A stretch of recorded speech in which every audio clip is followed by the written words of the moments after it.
what is going on, everyone? Welcome to Monday. Happy Monday. My name is Jim. I will be your host. In fact, I will always be your host and the only host, most likely, of Monday Hobby Time and any other hobby time I do, because I doubt anyone else will be hosting this channel. So, hope everyone had a good weekend. I got a lot to talk about today. Some good, some bad. But yeah, hope you guys are excited. So, hope you guys can hear me okay. As you'll notice, I'm not wearing headphones. Hello, JB. Hello, Hakon. I hope I'm saying that right. Let me know if my volume's coming in through okay. I just have been messing around with my sound setup, so you'll notice I'm not wearing headphones. I now have a standalone mic, which means I don't need to wear headphones when I do my streams. And that is really nice for me, but hopefully the sound is really good for you guys. So let me know if I'm coming through loud and clear, or if there's any issues at all. And then let me know if like the background music is too quiet or anything like that. So thanks, JB. Thanks for the cheer. All right. So today, I didn't get any painting done on the weekend, and I'm going to tell you guys why shortly as part of today's hobby time. Today I'm going to be continuing work on my Death Guard. Can you not hear the background music? It's just between songs right now, so let me see if I can fix it. How's that?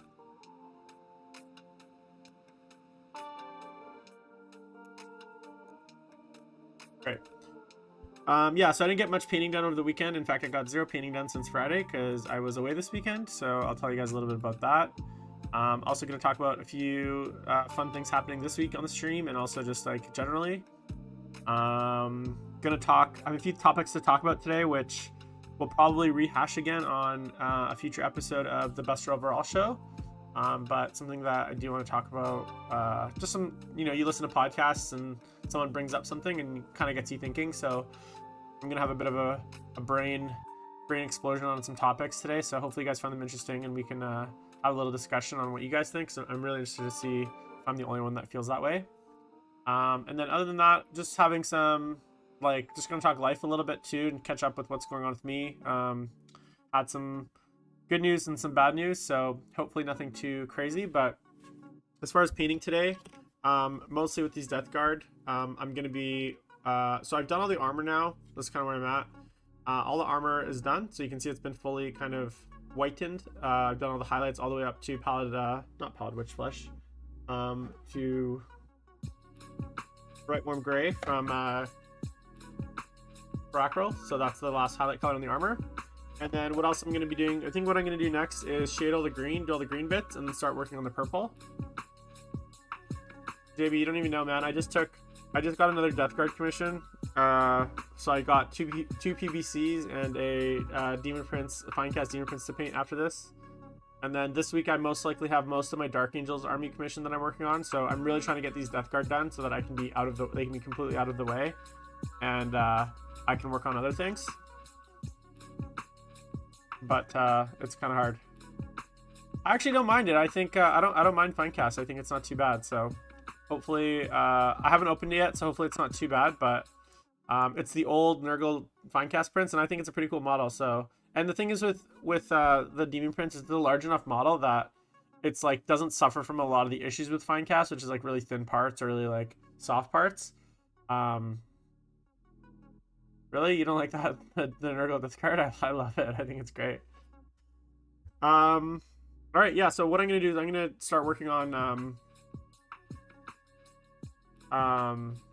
the green here while I kind of start chatting about everything. All I've done so far to the green is I've just base coated it with I believe green, literally green, the most boring ass color from Brackrel. And then next I'm just going to basically go in and shade it, and then I'm going to do the highlights and move on from that. Hopefully tonight I can get at least the green and the purple done. And then once those are done, the model's like basically 80% done, and then it's just going into the small details.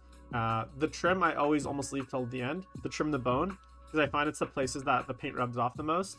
So usually I leave those till the very end. It's kind of the last step I do is highlighting the trim. Usually just because it rubs off. All right, so I'm gonna grab my green. Green. There you go. I can't see what you've posted, so I don't know if you posted a picture.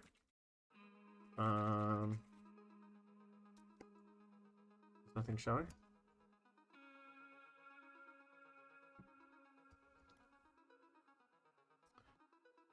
But all right, so let's get into some meat. So tonight, so just a few announcements kind of for this week. So just a reminder, I've been posting the stream schedule every week. So if you guys want to check out the stream schedule for the week, you can check my Instagram, JimboV_paints, or you can just check the actual stream schedule on Twitch, which should be accurate. So if you guys want to check that stream schedule, the stream schedule is accurate on Twitch.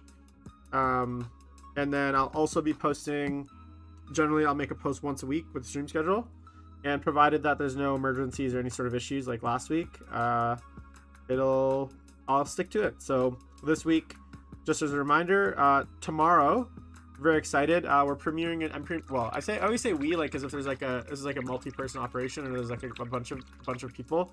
I will be premiering a new show called Politics in Plastic. And what Politics in Plastic is, and I talked about this on the last stream, it's basically going to be a show where I bring on special guests that I think are relevant to the specific subject, and we kind of pick one single topic and we just do a very, very deep dive into it. So kind of trying to really get in the weeds a little bit on that specific subject. And tomorrow I'm gonna have Lou Rollins on. So for those of you that don't know, Lou, and he could probably correct me if I'm wrong, I believe he lives in California, or on the West Coast anyways, of America. And Lou is a very prolific painter. He's got a gorgeous armies. He's a very, very strong hobbyist. Great guy too. Probably one of the nicest guys I've met as far as like on the competitive scene. I met him at a few tournaments in years back, and we always had really good conversations and talked painting and talked hobby. And we were both generally like in the top 3 or 4 top painted armies at every event. So he's like a very great, he's an awesome painter, does amazing freehand, ran a really cool Deathwatch army last season, basically, so 2019. And he actually, we kind of competed back and forth on the hobby track. I think I ended up taking it because I just got to like more events, basically, and bigger events, and I think that kind of has a lot of weight in the hobby track. But I think definitely he could have won himself. Definitely has the talent. This is a great painter. And so on tomorrow's episode, the premiere episode, the subject we're going to be covering is whether or not commissioned armies should be eligible for Best Painted awards. So that's going to be the subject. Hey Brian, welcome to the stream. Thanks for tuning in. So that's going to be a very interesting topic. Generally, I'm going to try to bring on guests that maybe I disagree with. I think me and Lou probably have the same position on this, but I'm definitely going to try to do a little bit of research and maybe play a little bit of devil's advocate, just because I don't want the whole cast to just be us kind of, I guess, saying our opinions without any sort of like counter opinion. So I'm definitely going to try to be a little bit of a devil's advocate and make sure that like both sides of the argument are heard. But that should be an interesting conversation. And then a few other topics that are coming up. So I'm going to have so this will be every Tuesday at 6 p.m. Pacific, obviously, depending on whether the guests can do that. Obviously, sometimes the guests, like this Thursday's guest on the Best Overall show, are in different time zones, and so they can't always do the 6 p.m. And so I'm always happy to adjust the stream time to match the guest. But yeah, so that's going to be this week's topic. Next week, who would a commission aren't? I don't understand, Brian. I don't understand what you said. You said, hey, I was wondering if GW updating the datasets for the Nurgle stuff that was updated on AOS. I don't know. I have no idea about that. And then, who would a commission aren't win Best Painted? I don't know what that means, but if you want to rephrase that, but yeah. So maybe just let me know exactly what you're trying to say there, because I don't really understand. Yeah, so then on Thursday, oh yeah, sorry, back to the Politics in Plastic. So just tune in for that. It should be exciting. And I'll just give you a preview of some of the other topics that we're going to talk about on Politics in Plastic. Let me just pull up my drive here so I can kind of go through some of the other topics. And if you guys have a suggestion for a topic, or if there's something that you want to hear me talk about with a guest, let me know in the comments on the video, or leave one on the chat or send slide into those DMs. And I'd be happy to take on a topic that you think is really important that maybe doesn't get talked about. Like, obviously I don't want to talk about just things that just are always talked about. But I want to really get into the kinds of topics that are a little political within the hobby, right? Obviously we're not, maybe there will be an episode where I'll talk real politics and no one will watch. But for the most part, I want to talk topics where I feel like maybe you're undercovered in the hobby. So let me just give you an example of some of the topics that are coming up. One of the topics is going to be whether or not TOs and staff at tournaments should be making a profit off players, and how much should they be making, what's reasonable. So I know a lot of players don't like the idea that TOs actually some make money off their events, and so I'm going to be diving into that. We're going to be talking about things like how to remedy a reputation if you're a known cheater, and that actually spurned on from my conversation last week with John on best overall, where we did bring it up a little bit, but we didn't really get into it very deeply. So I definitely want to have a longer conversation on how cheaters and people with like maybe bad reputations can remedy their reputations. We're going to talk about, is Games Workshop a games company or a model company, and which should it be, right? And where should they be focusing? One really sticky subject we're going to talk about, which I'm really excited, is should composition, so if you guys remember like old composition rules like for fantasy, should that make a return in lieu of Games Workshop being unable to balance the books? Is that something that we should talk about? So these are just kind of, again, I have a list of 40 topics that I'm really excited to talk about. Yeah, I'm interested to hear what your guys' take is, and I'm going to bring on some guests, and the guests will always be relevant to that specific topic. So for instance, for the purposes of like, maybe talking about TOs, I'm going to bring on a TO. Maybe for talking about like, cheating issues, I might bring on, say, someone that has cheated, someone that's maybe been known to cheat. And, I'd love to bring on a guest that has that experience and kind of talk to them about that experience and what it's been like for them. So I really want to try to humanize some of the people that are in some of these issues and just get into it. Because I think a lot of people, there's some of these topics people don't want to talk about, or they think that they can't be resolved. And yeah, maybe we can't resolve it, but I'm interested in hearing it. So Brian, you'll be surprised, to be honest. And actually FLG, so if you ask Pablo, FLG, their position is that commissioned armies are fine winning best painted. So that is the official FLG position for the ITC. So the biggest tournament circuit in the world actually says it's fine to win with commissioned armies. They have no problem with that. So whether you think that's good or bad, I mean, you can win the ITC hobby track, and actually a player almost did last year with a fully commissioned army that he didn't paint. So that's that's literally a real thing that happens. And so whether or not you agree with it or not, I mean, that's a separate subject, but the official stance of the biggest tournament circuit in the world is that it's totally okay. So it is actually pretty like touchy subject.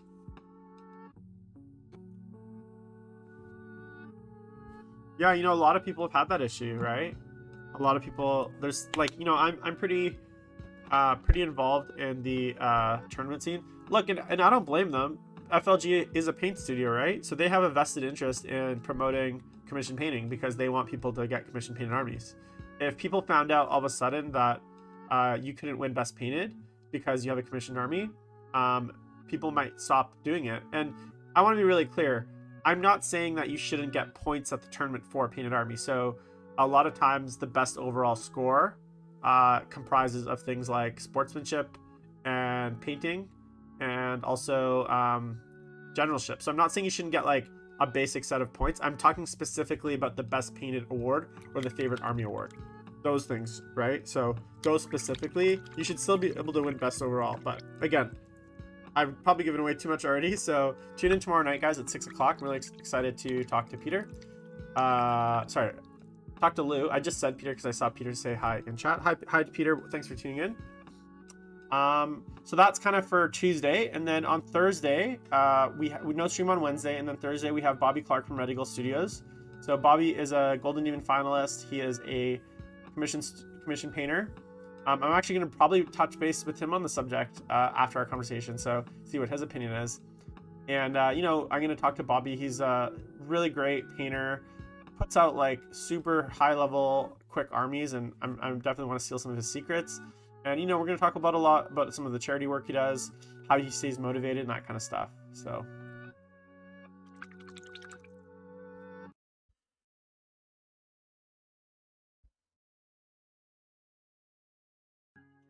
Yeah, yeah, JB, and we're gonna, you know, definitely cover that. You know, I think it is a good question, and I definitely think there's people on both sides. There's points on both sides, so I'm gonna try to make sure that we have a balanced conversation around it, and it's not just like me and my only opinion or Lou's only opinion, because I don't want it to feel like we're too, you know, this is not a unbiased channel, but we will be fair and we'll make sure that opinions are heard. So I will definitely have a bias when it comes to subjects that we cover, but it's something that I really want to talk about. So, and then on Friday and Saturday and Sunday, just regular painting streams, hobby time. So just me catching up on painting. That's it. So that's the schedule for the week. And if you guys have any questions or you know, things that you want to see on the cast or any ways I can improve, just let me know. That's what we're gonna be talking about. So let's get into some life stuff. I know this cast, especially the hobby times, you know, mostly the best overall show and my painting cast will be mostly like very hobby related, but sometimes I like to talk about life stuff. And I know I did an episode a few weeks ago around kind of things that I've been dealing with. Peter, go ahead, man. Ask any questions you want in the chat and I will do my best to answer them as I can. So this week I went, it was Easter weekend, and we are in lockdown here in Vancouver, which means no restaurants, means no socializing unless you're outside. So I decided to go camping with a few friends that are within my like little 10 group bubble. And I went for, it was someone's birthday. So we went over the weekend camping. Just to tell you about this camping trip, if you want to hear how insane Canadians are, we literally camped on a frozen lake. Like that, like that was my camping trip. I drove 4 hours on at the start of the weekend, 4.5 hours to go camp on a frozen lake in the mountains. Like it was awesome, but also like brutally cold and like miserable. And we were literally in the middle of nowhere, up a logging road. An RV, one of our buddies' RV got stuck in the mud pretty bad, and we had to get it towed out like in the middle of like the forest. It was like 20 minutes up a logging road, like because there was rain and snow and stuff. So it was a bit of a disaster in a lot of ways, but it was just really nice to get away from just like civilization, I guess, for a weekend. But it was definitely like, and I'm just being like really honest with everyone. It was definitely a really, I guess, bittersweet trip. You know, last year like I went through a lot of really hard stuff throughout the summer. Obviously I know a lot of people were going through hard stuff throughout the summer, and you know, I had some I guess I don't want to call it like personal issues, but some like I was just getting out of a relationship at the end of the summer last year, and that was very hard for me. It was a very like I don't want to say unexpected, but it's just like a very like hurtful experience, I guess. And this weekend being out in the forest really reminded me of that relationship personally, and it just really brought back like a lot of like, I don't want to say trauma because I feel like that sounds too strong, but it definitely brought back like a lot of memories and stuff from kind of that relationship that ended up not working out. And it was like I kind of like relived a lot of that because I did a lot of camping with that person that I'm no longer with, and so going camping for the first time since last year, like the last time I had been camping was with them, and so just being on a camping trip in the woods, like it just really reminded me, you know, I am over it and I've kind of moved on, but it just really reminded me of like what that felt like, and it just brought back a lot of memories and stuff. And that was actually like, it's just like really hard. I don't know if you guys have had those kinds of experiences where maybe you get out of a relationship or something bad happens to you, and then something like you go somewhere or you see something or you hear something, and it kind of like triggers those old emotions. And it was like a really weird feeling because it just, I don't want to say like ruined my trip, but because I still enjoyed myself, but it definitely put like a bit of a cloud over my trip. And I got back last night pretty late. Like I had to drive both ways because my friends are all useless, and none of them, like, it was my car, and none of them are like, none of them I really trust to drive. And yeah, it was just like a very very tough drive home. Like I just had like was in my head a lot and just really struggled with it. And I kind of realized that I still have like a lot to work through as far as like my mental health when it comes to these kinds of personal issues. I don't think it's anything that's like lasting, but I definitely feel like I need to figure out why those kinds of, I guess, that kind of painful memories like came back so easily. Because I thought for myself I'd over it. I've even dated other people since then, right? So it's not like I've been like, just sitting here alone like thinking about this relationship, but something about just being out in the woods and kind of like it just made me like really miss that person, and brought back a lot of that pain, I guess, of like the breakup. And yeah, it was kind of bittersweet, I guess, the weekend, because it was nice to be with my friends, but we did the same kinds of things and it was like the same friends that we would all gone camping with last year. So yeah, I just wanted to share that because it's something that I've been thinking about kind of the last I guess 24 hours. It's really been on my mind. And you guys don't really know me in person, and there's no one in my real life that I can really talk to about it, because they all know the person in question and they're still friends with that person, and we're all kind of they're still all kind of in one big friend group, so I still see that person sometimes. And so talking about it to like any of my close friends is not really like a thing. So you guys are a bit of my counselors, I guess, in some way, except just more there to listen to me. And so hopefully that wasn't too like sad and sappy and whatever for you guys. I've always said I'm going to be super honest on this, especially on my hobby times, because this is kind of like my avenue to talk about shit and just work through some personal stuff. And if you don't like that, I'm sorry, let me know and I'll try not to talk about it. But yeah, just something, just so you guys know, I'm human. I'm not a robot. Even though I have a robot tattoo. I don't know if you guys have seen this. It's actually really hard to see, but it's basically my skin ripped open with wires and gears inside. I actually have a tattoo that I'm a robot, because most people used to say that I had no emotion and like I didn't care about anyone all growing up as a kid. Even my parents, they used to say that I didn't love, I never would love anyone, and like I have no emotion, I'm cold. And that was something like people told me all my childhood. And so I decided to get a tattoo showing that I actually am a robot inside. But I guess sometimes the robot breaks down too, so it's just kind of part of life, I guess. And anyways, that was my weekend. Let me know what you guys did this weekend. Hope you guys had a good weekend. Peter, if you want to ask your Death Guard question, go ahead. I'm happy to answer it. So other news that's kind of exciting. So as you guys know, I didn't end up playing my game against Team England last week. I had mentioned that I'd been planning to play it on Saturday, but my internet went down during the week, and so I had and I wasn't sure when I was going to come back, so I had them reschedule the game with my coach Cody. So he played the game. I think he actually lost 8-12 against Orcs. But in good news, Team Canada has won against England in the WTC Greek Hammer event. So we are now advancing to the final round 5, and we are playing a team called the War Masters. They are from England as well. And we're currently sitting in 6th place out of 34 teams. So if we win this round, I think we can end up as high as 3rd, assuming the teams ahead of us. I think the teams ahead of us, I think 3rd is the highest we can end up, assuming... I think that the highest we can end up as 3rd is if we win our game and one team from each of the next 4 teams loses. So there's 4 teams ahead of us, which is 2 rounds.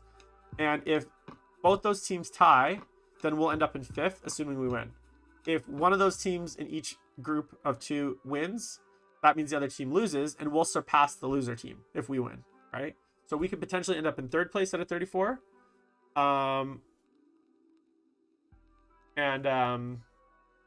Otherwise we could end up in 5th as best place, I think, even if we win. So hopefully we get the 3rd. It'd be great to podium in this event. That would feel really good. This is our first year. Most of us haven't played a ton of 9th. So stay tuned for the game in that round. I think we're actually not doing pairings till Friday this week. So as soon as I know when we're actually playing, I will definitely be posting that in the channel and definitely be streaming that game. So make sure to stay tuned for that. What else? What other announcements do I have? I think that's it for announcements and kind of just updates as far as like stuff is concerned. Don't really have a ton more to talk about. And I guess what I wanted to talk about next. What are you guys working on? You've been painting for 24 hours? Dude, I cannot do that. My eyes, it's not even that I get tired, it's just my eyes start to get like it just becomes hard to focus after that long, I find. I cannot paint for 24 hours. I think the longest session I've done is like 13 hours in a straight. Okay, Peter's asking. Do you mean like the Photid Virions, Peter? Is that your question? Like there's all the individual little characters? Is that what you're talking about? I'm not sure what the Photid okay. So I'll tell you in a sec. Anyways, for anyone tuning in, please make sure to subscribe and like, follow, whatever it is called on both YouTube and Twitch. Those are the main 2 streaming platforms I use.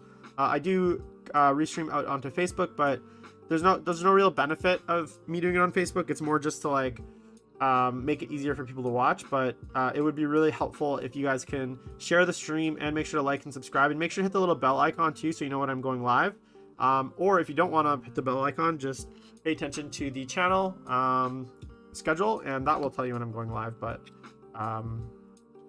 yeah, that's really helpful. So okay, so the question was about Photid Virion. So it really depends. I'd say a Tallyman is like basically no-brainer in every list. Now there's very few lists I would run without a Tallyman, just because the extra CP for 70 points, it's basically, you're paying 70 points basically for 5 CP. Like the odds of let's say 4 to 5 CP. In most games, I'm getting about 4 CP. Or most games I get 5 CP, and very rarely in almost every game do I get 4 CP minimum. In some games I get, and majority games I get 5 CP.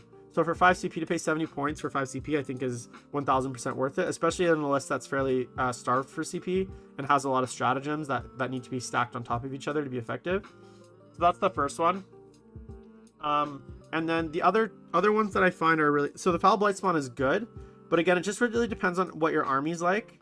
So for instance, in most armies, I do run a Foul Blight spawn because I feel like he adds a lot of utility both in his like charge shenanigans, and his flamer is actually really helpful too, especially with there's a stratagem that lets you extend the range of your flag weapons by 6 inches. So being able to advance him, because he's an assault weapon, his flamer, so you can advance and shoot, advance him, and then his flamer on top with extra 6 inches gives him a minimum range of let's see, so with an advance, his minimum range is 6, so it's 6 plus 18. So his minimum shooting range is 24 with that stratagem, plus another like 1 to 5. So he can potentially shoot up to 30 inches, like something 30 inches away, which can catch people off guard sometimes. And things 24 inches away. And when people think he has a 12-inch flamer, that can also surprise people. So definitely, I like him. Generally, the relic I'll give him is the Revolting Stench Batch, which is really helpful. And then the other ones that I generally take are the Biologist Putrefier. If you're running a lot of Death Shroud, the Biologist Putrefier is really nice because you can give Mortal Wound 6s to your Death Guard. And if you're really, and if you combine that with Arch Contaminator on the Biologist, basically what it means is on 6s to wound, they get Mortal Wounds, and then they can reroll all wounds. So you combo that with your Sweep attack, which gives you double the attacks.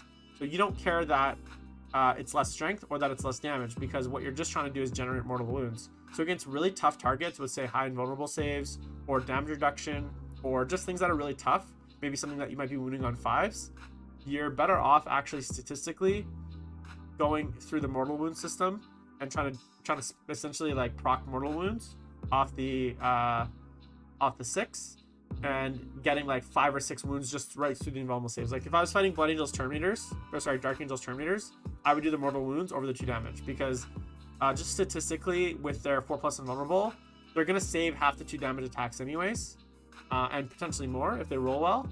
And the mortal wounds just go straight through that. Plus you're getting the regular damage, so you're still getting the regular damage. But you're also getting the mortal wounds. So I definitely recommend going through the mortal wounds versus the. So that's the third one that I use. And then sometimes I think there's a role for the Plague Surgeon with the Fugaris helm, giving a 9-inch feel no pain. I think if you're running an infantry heavy list and having him kind of as a extra bit of like protection, I think it's good.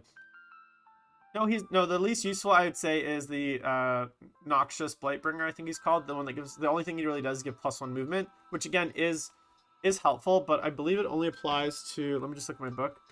I think it really only applies to Bubotic Astartes core, and that doesn't include Poxwalkers, which is why it's not good.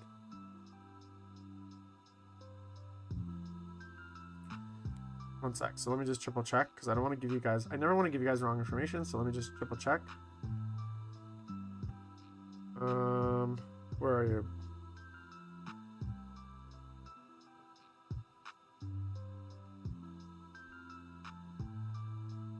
Yeah, so the Noxious Blightbringer, he only works on Bubotic Astartes core, which does not include Poxwalkers. So if you worked on Poxwalkers, I'd probably take him. But the problem is the +1 movement really only applies to Terminators and you're possessed. So it could be good against I guess it could be good with possessed, maybe, like if you did a possessed heavy list, it could be good, but you know, personally I just don't think it's worth it. I think the points are better spent, and he's not like, he doesn't really have any other abilities. So that's kind of my order. And then he affects combat attrition within 6 inches, so who cares? And he affects Psychers within 6 inches, which who cares, because no one's going to bring their Psycher that close, or it's going to be very, very, very, what's the word I'm looking for? It's going to be very, like, situational, I guess. So, I definitely don't think he's great.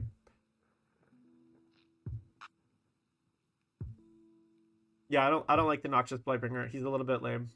I just don't think he's worth it.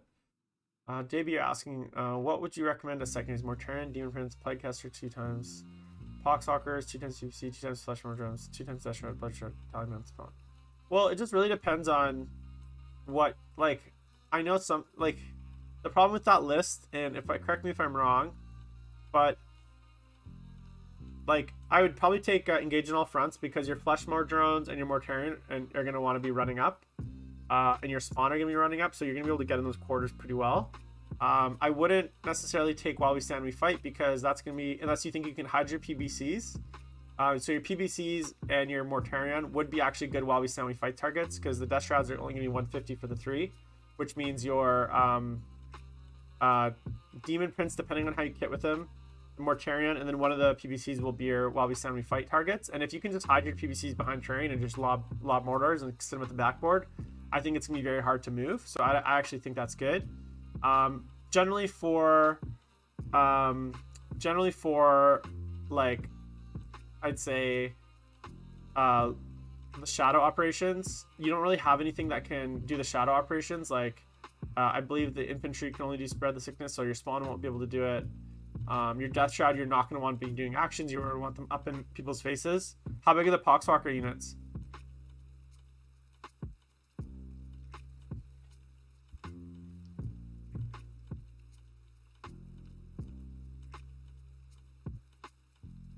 Just 10. Yeah, see, with the 10-mans, it's just hard, because in general, unless you're going to just keep them in the backfield, you're maybe going to get 2 of them on the backfield objectives, right? What I do like about And don't forget, you can use your characters for spread the sickness as well. So like you could fly up a demon prince on the objective turn 1 and get spread the sickness. And I just sometimes take the D3 mortals if I think I can protect them in other ways. Especially on things like my Blight Spawn, my Tallyman, who generally, if they're dying, I'm already losing the game. I'm very like open to just using those as people to spread the sickness as well. And maybe turn 1 you risk rolling the dice if you think that they're going to be able to try again next turn. But I usually just don't even risk it. I usually just get it over with and then take the D3 mortals and then move on. So personally, you could do raise the flags as well. And again, don't forget, like a Blight Spawn and a Tallyman can both raise the flags turn 1 and then move on to other objectives. Death Shroud can raise the flags a turn they drop down. So Death Guard I actually find it's quite hard. And then depending on what you're playing against, maybe that'll really depend on the third objective. So maybe something like grind them down or one of the other objectives as well could be helpful. So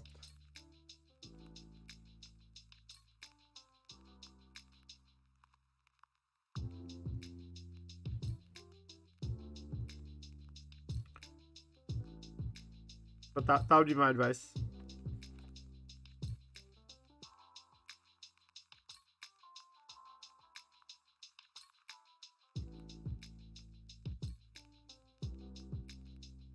What was I talking about? Oh yeah, I was gonna get into. I got very distracted by the question. So, I guess today what I want to talk about, just a few subjects. So I was listening to Honest Wargamer today, and if you don't listen to Honest Wargamer, you definitely should, because he makes great content. Rob makes great content, but not just 40k content, which is mostly what I like, but it's probably one of the only channels where I feel like the AOS content is actually quite interesting. And I don't even play AOS, but I was listening to the episode today and they were talking about like which books are made by like the so they have a way that they kind of categorize books called they have a theory that there's two rules writers that do AOS books, and one guy is the sin guy, so he writes really broken rules, and one guy is the bin guy. And the bin guy is basically writing trash rules, and the book should go in the trash because he's the bin guy. And they had a really good discussion about it, kind of going through the various books. But one of the topics that came up during the discussion was around they had a really good conversation on comp, but it was my voice just cracked. Wow, I'm like 16 again. The main conversation was around whether or not Games Workshop is a game company or a model company, and then like basically like what level of balance Games Workshop should try to achieve with their games. And so I thought it was a really interesting topic, and I wish I could have like a podcast is always good when you feel like the hosts are talking about something and you wish you could join the discussion. That's kind of what I felt today, because I had some thoughts on it. So it's obviously I can't join the discussion, so I'm just gonna tell you guys my thoughts here, because I wanted to be able to like dial in and like tell them, hey guys, like this is my thoughts, but obviously I can't do that. So so the main thing that I was really interested in is their thoughts on like obviously we all understand that Games Workshop is probably a games company first, but not 1000%. But I guess the question is like a game like Blood Bowl, yeah, DG got banned. I actually am starting to think they're not banned, but they're not like, they're starting to go towards the bin, I guess, as the edition goes by. But one of the things that I thought was really interesting was they were talking about Blood Bowl, and the topic came up about like in Blood Bowl, there's very like clear tiers of teams. So there's like your tier 1, which is like Skaven, Elves, I believe like the Chaos Dwarfs are tier 1. I can't remember them all, but there's quite a few, Dark Elves, I think, Wood Elves maybe. There's quite a few maybe like necromantic teams or anything like that. So there's like quite a few teams that are tier 1, and then there's teams that are tier 2, tier 3, tier 4, and then you kind of get to the bottom, and then you have like the joke teams like halflings or goblins, or teams where like literally they're like purposely not meant to be good. And the thing that I kept thinking, I'm like, well, do you think it's better if Games Workshop just give up on the whole idea of balance and then just kind of categorize the teams or the armies in those ways? Like, let's say tomorrow Games Workshop turns around and says, guys, we were kind of joking, like we've decided to take 40k in a new direction. Instead of trying to balance the books, like, and make like good armies and like, you know, constantly rebalance them, we're just gonna tell you how strong each of the armies we think they should be. So we're gonna say Dark Angels and Drukhari are tier 1, and we want them to be tier 1. And then we're gonna have, say, Death Guard and something else that's tier 2, and we want them there. And then all the way at the bottom, we're gonna have Gene Stealer Cults and Tau, and we want them to be tier 4.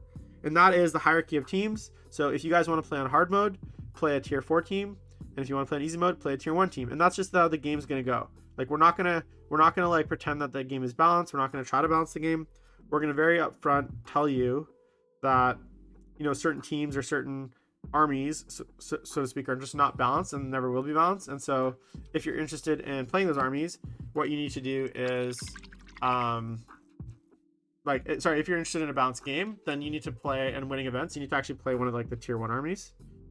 I just thought that was a really interesting topic, and you know, I'm curious what you guys think. I mean, I personally actually don't think it would be the worst thing. I'd much rather a game be very transparent about its kind of balance goals and like the disparity between the teams, than kind of pretend that, you know, everything is fine and the house isn't on fire, and kind of try to sell you this like illusion of balance, because I kind of feel like that is I think that's actually damaging a little bit when people pick up an army, or are recommended an army without thinking that it's going to be competitive or be able to compete as a player. Yeah, I agree. I mean, you know, Eldar's...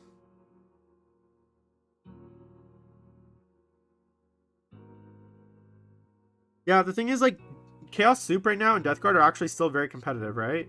Like, outside of a few, like, I'd say, like, top-end Space Marine lists, they're actually better than the majority of armies, right? So I don't think it's necessarily that true that they're not competitive.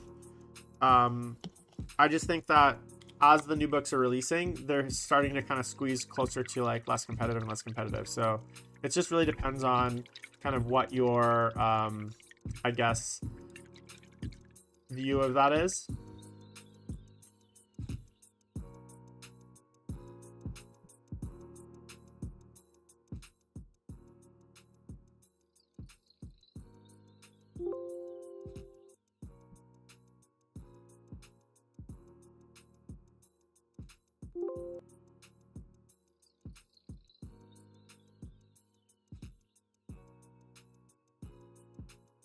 Yeah, I don't think it's unpopular. I think Texas, I think you're absolutely right. I think Chaos Soup is better than a lot of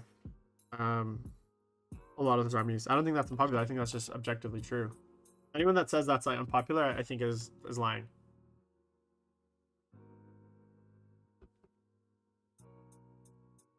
Yeah, actually, JB, I was thinking about it today because I was like, this is basically the last of my Death Guard, and then I got a bunch of commissions to work on, but I was trying to think about like what I want to work on next. And obviously things like Drukhari are like very tempting because the model, like the Drukhari probably has one of the nicest model ranges, I'd say, especially because it's like basically all plastic at this point. And except maybe the racks, which I think are still fine cast, but I've seen a lot of really nice 3D printed racks, which I could probably, and the grotesques as well. Those are the only two things that are kind of shit, but everything else is pretty good. Do they exist? But they're still like not great. Yeah, grotesques need a new kit for sure. Texas, I don't know about all in, man. Like I never really go all in. I think I mentioned on Friday, I'm gonna be doing a army showcase with Play on Tabletop this coming Sunday. So I'm taking all my chaos out to their studio to basically put out, like, you guys are gonna see all 20,000 points of my painted chaos. And when I was actually doing the math of how much Thousand Suns I have, I actually don't have that much. It's mostly Demon Princes. I have one unit of Rubric, one unit of Scarab Occult Terminators. I have 20 Zangor, and that's about it. And the reason, and like a Rhino or something, the reason is because Thousand Suns traditionally have not, and I have like 80 cultists. Thousand Suns traditionally have just not had a lot of options. I'm really hoping that things like I was actually thinking, I was like, maybe I should pick up 3 Mutalith Vortex Beasts now, for in case they get super OP in the new book, whenever that comes out. and just have them. I was also thinking maybe I should. Oh yeah, I have Magnus too, obviously, and I have lots of sorcerers, but I don't have like things like Zangor Enlightened. I only have 3 of them. I don't have any of the tanks, like the old tanks, like Predators and like Land Raiders. I did have 3 Whirlwind Scorpiuses because those were actually good in Thousand Suns in 8th edition, and I just got rid of them. Well, I didn't get rid of them. I converted one into a Nurgle Death Guard Rhino. I converted one into just a regular Rhino for Thousand Suns, and then the other one is still Whirlwind Scorpius. So yeah, so I'll be interested to see kind of that book and where they go with it. I in my heart of hearts, I'm really wishing that we get something like the Fate dice, like they have in AOS. I know everyone hates that mechanic, but something like the Miracle dice that that Sisters have, or Fate dice, like in AOS, Disciples of Tzeentch would be super sick, and I'd be super stoked for that. Where basically you roll. Oh man, I'd be so happy if we got Fate dice. That'd be awesome. In Thousand Suns. I'm really curious what they're gonna do with Magnus. And how his rules are going to change. I have a feeling that I'm really hoping the Tzeentch lore gets like a full rewrite, because it's pretty awful right now outside of a few spells. And then I just think in general, like, there's something about like, I'm curious to see how they change like the Legion traits, because right now they don't get army-wide traits, unlike like even Death Guard get an army-wide trait basically in the Inexorable Advance and the Disgustingly Resilient. Thousand Suns have nothing like that except +6 inches range for their sorcerers. So, and that only affects like a small percentage of the army. So it does nothing for Zangors, nothing for the vehicles, nothing for you know, the rubrics. Well, it gives them +6 inches, but who cares? It's like one lame sorcerer. So I'm really hoping we get a like full rewrite of the Legion traits with something that actually helps the like full army. And I'd love to see more synergy with things like Zangors and the beasts. I really think they should get things like I think they get Defilers, but for some reason they don't get like any of the other demon engines. I'd have to triple check on the Defilers, but I think they should get things like Lord Discordance. I don't see why not. Look, the thing is, like, you can make any fluff reason for an army having something, right? Like you can I could write a paragraph in any book saying, like, in the Nurgle one, I think in the Death Guard book they gave them Predators and stuff, Predators and this edition, and they didn't have them last. And they basically said, they wrote a story how like they basically took over a Forge World and discovered like a whole Predator factory, and now that's why they have Predators. So like you could just like literally write like a 1-paragraph story about why they have something now that they didn't have before, and it doesn't need to be like super outlandish, right? So I think they could very easily say, yeah, the Thousand Suns, they've, you know, recruited some discordant lords from XYZ, right? Or something along those lines. But I do think it was a missed opportunity, and I'm really curious to see what the summoning rules turn into. I'm really curious to see if they add any models to Thousand Suns, because I think the model range definitely needs a few new things, and not just like AOS models that are repurposed. But yeah, so we'll see what happens. I'll be excited for new stratagems. I think the cults right now in Thousand Suns are not great, but yeah, those I guess my thoughts for Thousand Suns.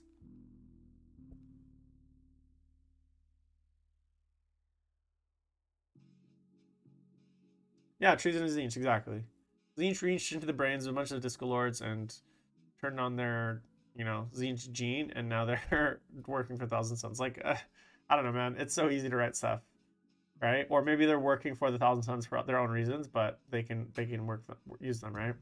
Not that I think like Lord Discordance are the thing that the army needs. I just think I don't like the idea of artificially limiting like unit choice just cause. And if you look at something like Space Marines, right? What happened with Space Marines? Well, all of the Space Marine legions, Blood Angels, Dark Angels, and Space Wolves, all went to the main core using the core Space Marine book, right? So I don't see why, and as a result of that, all those regions, all those legions have like Ryan. I'm sorry, man, you're wrong. Death Guard are one of the best armies right now. So if that's what you think, then either you're not playing them correctly or you're just not looking hard enough. But they're consistently finishing top 5 in tournaments. Maybe they're not like the top, but to say they're C minus compared to all the other armies, I think is just wildly inaccurate. That's just my thoughts. There's some really good, strong lists in there that some armies cannot deal with. Are they Sisters of Battle? No. Sisters of Battle are the best army in the game. But they actually play really well in Sisters of Battle because all the DR actually Sisters of Battle is heavily damaged. Like in pairings in WTC, I'm a green against Sisters. I win against Sisters. So do they beat some of the crazier lists? Maybe not, but they're definitely top tier. So if you think they're mid pack, I think you're just incorrect. That's just my opinion, but I could be wrong. What do I know? That's just like your opinion, man, as the dude would say.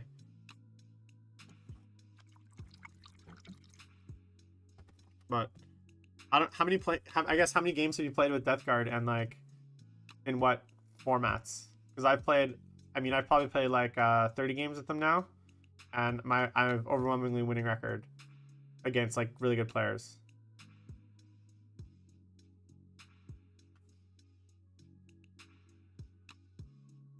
I've not had my first shot. Where I live in Canada, where our vaccine rollout is garbage. They're still vaccinating 70-year-olds.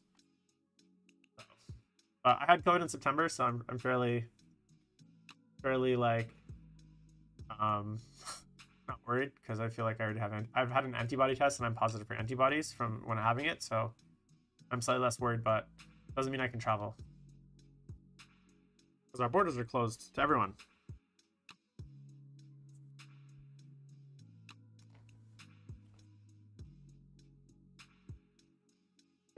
Okay, Brian. If you haven't played a single game of 9, you can't really like say that Death Guard are C minus. That's like a opinion with no basis in your own experience. That's just maybe something you've read online or whatever, or theory hammered. But play games with it, and you'll see that that's not quite the case. They have a lot of really good strong options. Now there's a lot of garbage options for sure. Yeah, but honestly, dude, like 8th edition is a totally different ballgame.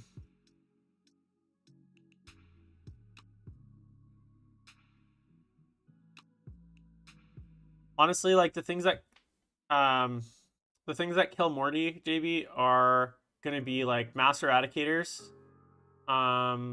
It's gonna be things like I guess like mass fusion pistols. Like a whole army shooting at him is what kills Morty. There's no one unit that kills Morty. The Nightbringer is really scary because he ignores invulnerables and he does a lot of damage, and you can't really kill him in one phase as Morty because he only takes a max amount of wounds. So even if you charge the Nightbringer, he's gonna still get to strike back at you and then like strike at you again before you get to kill him. So if you don't get him down to like 3 wounds before you actually charge him, he can potentially wipe you in 2 rounds of combat and sometimes even 1 if he rolls really hot. So that would be something that I'd be very scared of. So make sure to try to get that Nightbringer down to like 2-3 wounds before you get in there, or as few wounds as possible, so that you can or get in with him with like a foul blight spawn so that he strikes last, so that even if he doesn't die in the first round, Morty will still get a chance to strike him in the following round. It's not something that can be scary. Peter, I have no idea, man. If I had a crystal ball, I could tell you, but the government so far has not shown any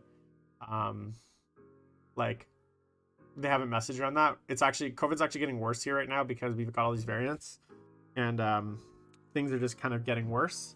They actually shut down restaurants the first time in BC since the summer, so we've actually gone backwards in our COVID, which is really disappointing. Even though the vaccines are coming, our vaccine response has been quite slow. So, and we've had like not enough vaccines, and like the rollout's been really slow. So I just imagine, I think they've only vaccinated like less than 1 million people in British Columbia, which is the province I live in, and we have like a population of 6 million around, I think. So it's not gonna be anytime soon. That's for sure.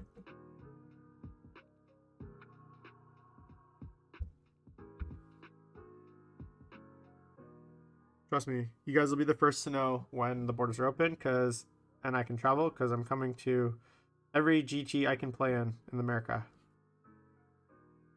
We are planning to try to have a GT here in September. That's probably be or September, October. So if I do end up going to an event, that'll probably be the first one that I go to. Yeah, dude, I hear ya. Trust me, man. I run 5 restaurants when we just had to close them all. I had to lay off like 100 people. Yeah, attack X. That's correct. It's not pleasant, and I'm like literally having to talk some of my management off the cliff. Not like a real cliff, but like a mental cliff, because they're all just like super beat up from this whole process. Mentally, I'm beat up too. Like I was like talking to my chef today, and I almost broke down into tears because I was just like so frustrated at like the whole situation. It's just it starts. Is that you, Alex? I don't even know who got who that is, so I assume that's Alex. If it's his, I'm gonna steal his crown.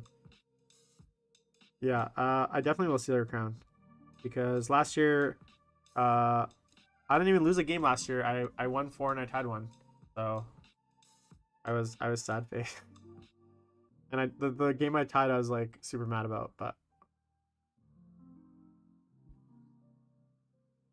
I didn't. Last year, the funny thing is like I brought my yeah, I brought my like no, I didn't tie against Scary. I beat Scary. I tied against this like Eldar guy who I had like a really awful game against. He's a bit of a douche. And then he like tried to like brag it in later.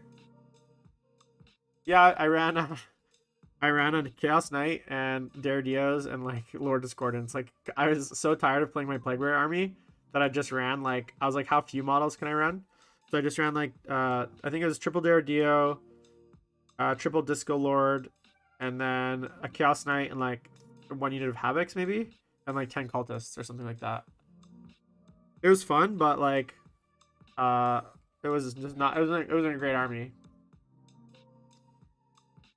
Yeah, Peter, that's correct. Both command phases.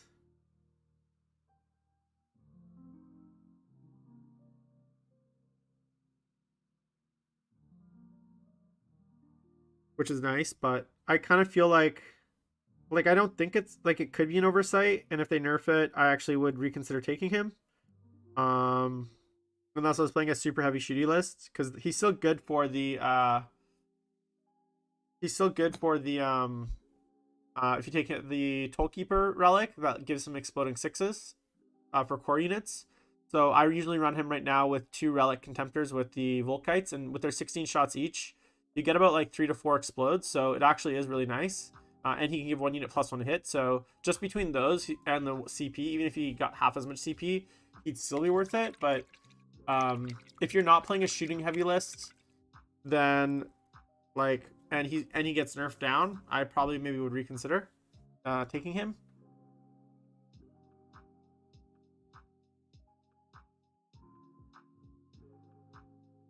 Alex, I really hope Attack X happens because that's kind of like the last event this year. I was thinking about Wet Coast next year already because I was like, I hope we have Wet Coast, but you can come take my crown. Although if I play next year in Wet Coast, I'm definitely not drinking as much as I did last year. That was horrendous. I felt horrendous. I actually like, in a way though, like in a theoretical world where, say, COVID was happening and the release schedule is delayed, but like events were still happening also, like I don't think the game's in a good place right now as far as the meta, as far as like the number of books that are released, as far as like the balance right now. I just think there's too little out from 9th edition, too few armies with new books. It's not quite clear how the game's doing. And I do believe that the game needs another review of all the secondaries. I think they need like a full pass. I still feel like a lot of them are completely useless, which is not good. Like it's one thing to have a situational secondary. So like something like the Titan, like something like the Titan Killer one. I don't think that's a bad secondary because the idea is that like if you take it against like an army with lots of I Titan, the night one, like then it's good, right? Or something like the one where it's basically like the old Reaper from ITC. Even though that's not taken that often because people aren't running hordes, the fact that it's available actually makes it okay. And even though it doesn't get chosen that often, it's very situational. And then when it's good, right? But then you have secondaries like not Abhor the Witch, but like the Psychic Ritual or whatever. And it's like even if you have a Psychic heavy army that you think you could use it, it's like totally useless. Like it's so hard to execute. And then some of the other ones like I don't know, like like the one where you have to kill the Warlord, and if like you don't kill them round 1, you get like if you kill them round 5, you get like I don't know, like 3 points. And most people are not going to give you, if you know that they're taking that, you're not going to give them their Warlord that easily, right? Unless you have snipers, and no one takes snipers. So I just think there's a lot of the secondaries that just aren't good objectively and in any situation, right? I'd much rather have more situational ones where like in certain situations against certain matchups, like it is good, but even if it's not every matchup, versus some secondaries that are just not good in any matchup, right? Like there's no matchup I can think of, again, unless I'm playing knights and I can like kill their Warlord turn 1 with like my army. There's no way I'm ever taking that Warlord secondary because it's just too easy to deny your opponent, right? The psychic ones suck. Yeah, the psychic ones suck. Some of the other shadow operations aren't good. You know, some of the like there's probably psychic ones are basically all duds. There's 2 or 3. There's like at least 1 dud in every other category, and then there's definitely some with like that are just are way easier to score than others, right? Are much more reliable. I do think though as well, personally, they need to limit it so that you can only ever take 1 faction secondary. So you can't take like 2 from your own codex, especially with Space Marines, because right now you can take 1 from like your supplement and 1 from the Space Marine codex, which makes it really good. And I also think that personally, they should either release faction secondaries, like in the chapter approved, they should release faction secondaries for every faction, right? And then as their books come out, the faction secondaries in their codexes should replace the ones in the chapter approved, right? So once the codex is released, they're essentially obsolete. So for any factions that don't have their secondaries yet, should get them in the chapter approved, or match play should just ban faction secondaries. I just don't think they're balanced, and the one armies, the haves versus the have-nots, it's too great a disparity right now to make for fun games. Well, not fun games, but to make competitive games. Yeah, like I like the direction they're going. I just think they missed the mark, and I'm optimistic that something like the chapter approved could be used as a vehicle to update them, and I hopefully it gets updated like annually, or at least like as the chapter approved does, or even every 6 months, I think. But I just don't think like look, we're now 9th edition released in July, so we're now almost a year into the edition being out, and we have four books out, like not counting the supplements: Necrons, Space Marines, Death Guard, and Drukhari. So we have four codexes in a year, and I don't want to count the supplements because for me, like, they're not really codexes, full codexes, and we shouldn't be like slowing down the release schedule for the supplement. So if we're at this pace, it's going to take like 4 years for all the books to come out, and if that's how long it takes, it's going to be a disaster. So they need to either figure out something to get the books out quicker, or they need to alleviate this faction secondary issue, which is better with like actual rules and how to like alleviate it. Yeah, you know, I'm an optimist. Not really, I'm a pessimist, but at least with GW, I feel like I want to give them like, you know, give them my hope, I guess. I don't know, man. I don't know, Texas. I think maybe they said that at one point. That was last year, pre-COVID. I didn't realize, like, I know the UK seems to be reopening from what I can tell, but the thing is, like, even like the Nashville facility is like is probably reopening too. So the 2 main countries that are responsible for GW shit is reopening. But I'm not sure how that's gonna actually like if they're gonna be actually affecting the schedule. Like, I think the UK is actually not doing a bad job with their vaccinations. So hopefully things like the plant in Nottingham can go back to like full capacity, but we'll see.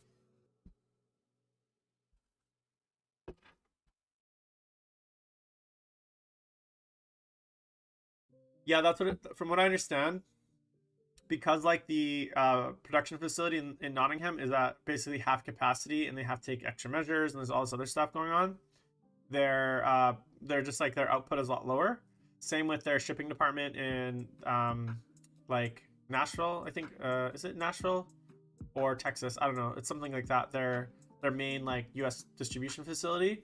I believe that's also operating at like limited capacity. I also think that maybe shipping. There's been lots of backups at like things like the port due to like in England, the port of England or wherever port of England, wherever they receive their goods. From my understanding, there's been huge delays there, like shipping containers that just are like backed up for like a month and a half because the staff like they can't like get them off the boats basically. So there's just at every point you got to remember like it's not just GW producing the models. There's a huge supply chain that goes into producing any sort of manufactured good, from raw materials to there's human capital, there's packaging.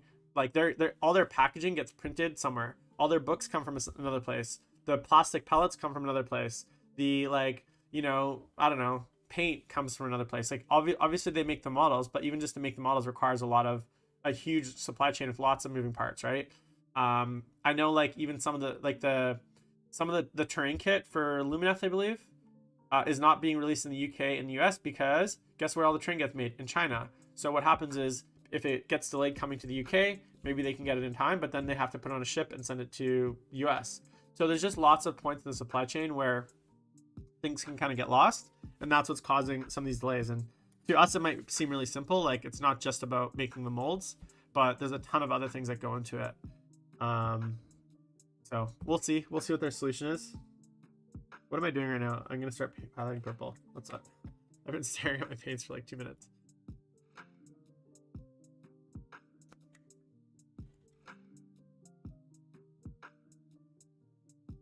I mean, I think they should just do 2 books a month, for sure. I don't think it's like that unreasonable.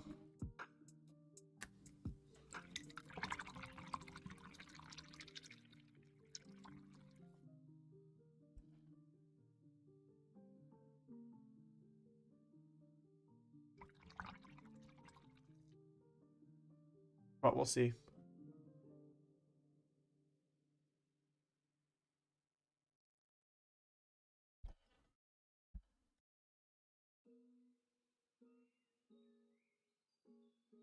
So that was what was I just talking about? I don't even know how we got in a very long sidetrack conversation, which is great. I love that. I love the tangent conversations that just kind of spontaneously start, and then we can talk about it for a subject for half an hour. I think it's fun for me anyways to just talk about random shit that you guys bring up. So feel free to bring up any other subject that you want me to opine on. Happy to give you guys my 2 cents or 3 cents or however many cents I have.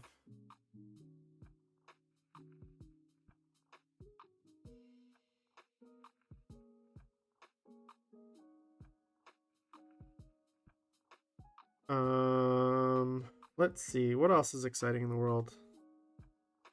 I do. I have some things I can't talk about yet, but I might be partnering with some other content creators coming up. And I'll tell you guys about it when it's official. But it should help grow the channel. Very excited for that. So I'm still in kind of just deep discussions right now with them and trying to kind of brainstorm on how we can work together. But hopefully that'll help. I'm not really doing it for. I mean, I guess I am doing it to grow the channel, but ultimately the goal is to just like have more exposure so that like for mostly the shows that I do, not so much the Monday the hobby time, because this is stuff I do anyways, and so you know if a few more people see it, great. But I kind of like that this is like quite a small little group right now, because I feel a lot like more at ease talking about like maybe some more controversial issues. One thing I did want to talk about, I guess, and it came up, there was obviously a little bit of, has anyone pre-ordered Curse City? Who did pre-order Curse City? Any of you guys?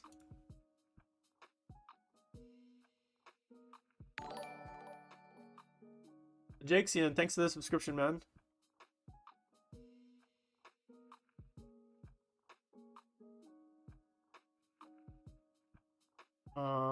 That is a crazy.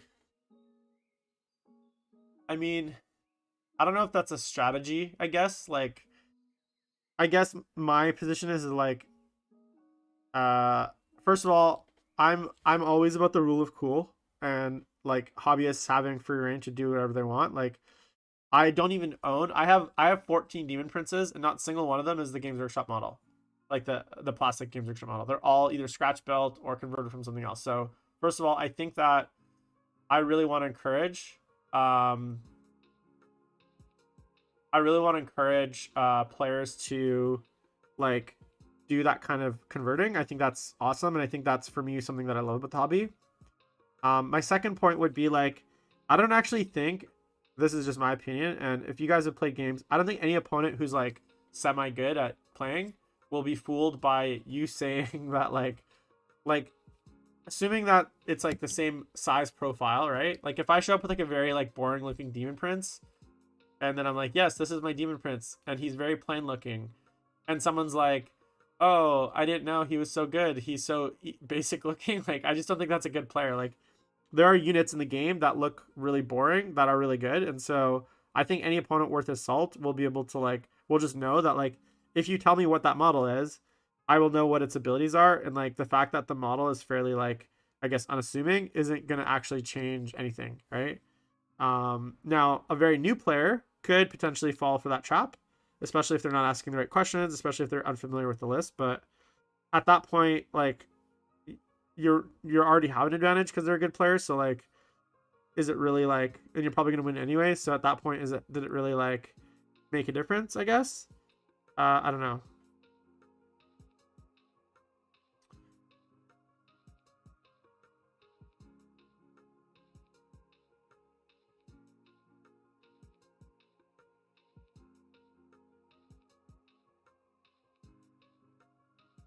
But as far as Cursed Cities are concerned, so I did pre-order. As soon as they announced it, I just emailed my local store. I didn't go through GW because GW is a shit show, and I just told them to save me a copy. So they said that they did, and I was like, I think the first person that you actually emailed them, um, I emailed them not when it went up for pre-order, but when they said like last week when they were like next week this will go up on pre-order. I was like, I emailed them right away, and I was like, hey, can you guys save me a copy of Curse City? And they're like, yep, no problem. So I don't know if I actually, that means that they did, or they just said that they might, or if maybe 10 people beat me. So, but the more that I think about it, the more that I'm like, do I actually want Curse City?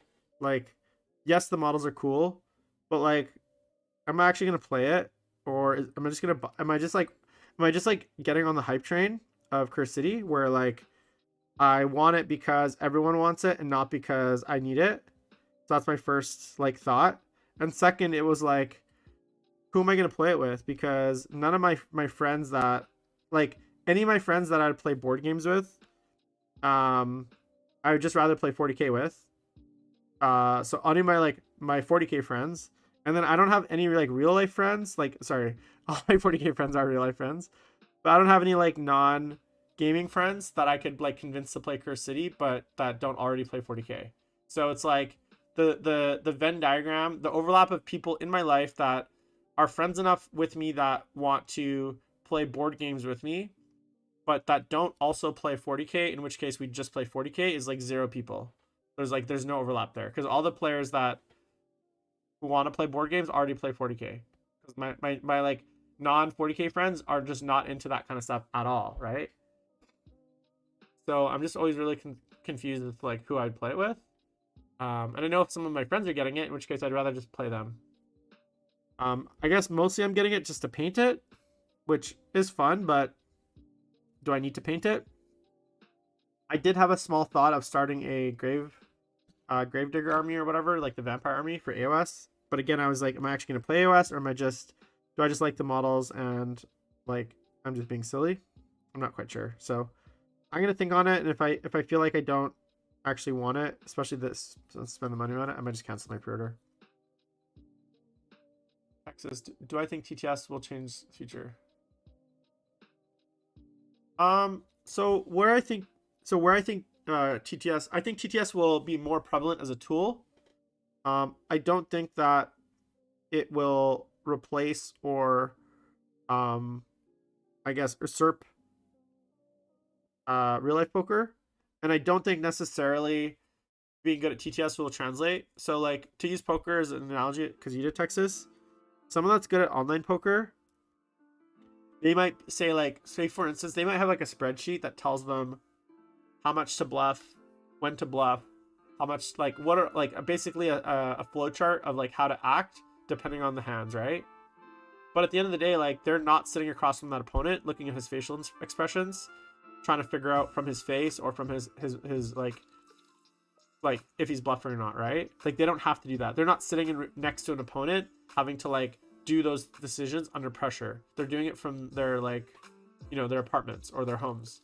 And so I think there's something about the stress levels, and like something to be said for like the stress levels and like the difference between playing a game of poker in real life versus playing a game of online poker, which is a little bit more impersonal, and you're probably not affected by the kind of psychological component as much. Whereas I think 40K is the same, right? Like, there's something to be said for the table presence of opponents. Now, whether that's a good thing or not, like, obviously 40K is not a game that like should like, the winner should be the person with the best table presence or like whatever. But I mean, the reality is like, oftentimes players get nervous when they're around other people. Maybe they don't perform as well. If you're on stream, whatever. So I think in that sense, it's not gonna, it'll be a tool. Where I think TTS will really fit in is it's gonna be a tool for people to rapidly prototype experimental lists and then try them out like on the table before they go and purchase them. And then also for people like me, like if I want to play any of the guys on the WTC team, they don't live here. They live in Ontario mostly, and Quebec.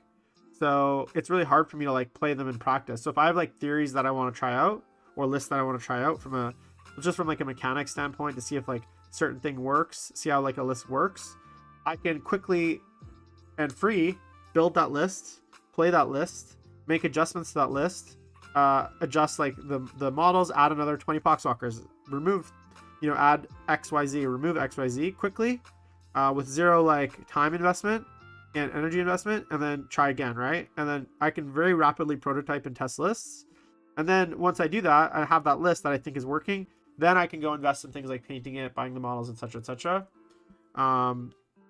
And I wouldn't, you know, so like in that sense, I do think TTS will have an impact on the tabletop, but only insofar as like it affects people's like list building and buying decisions and like I guess theory hammer. It's definitely not, I don't think it's going to affect the game in such a way that people are going to be able to translate.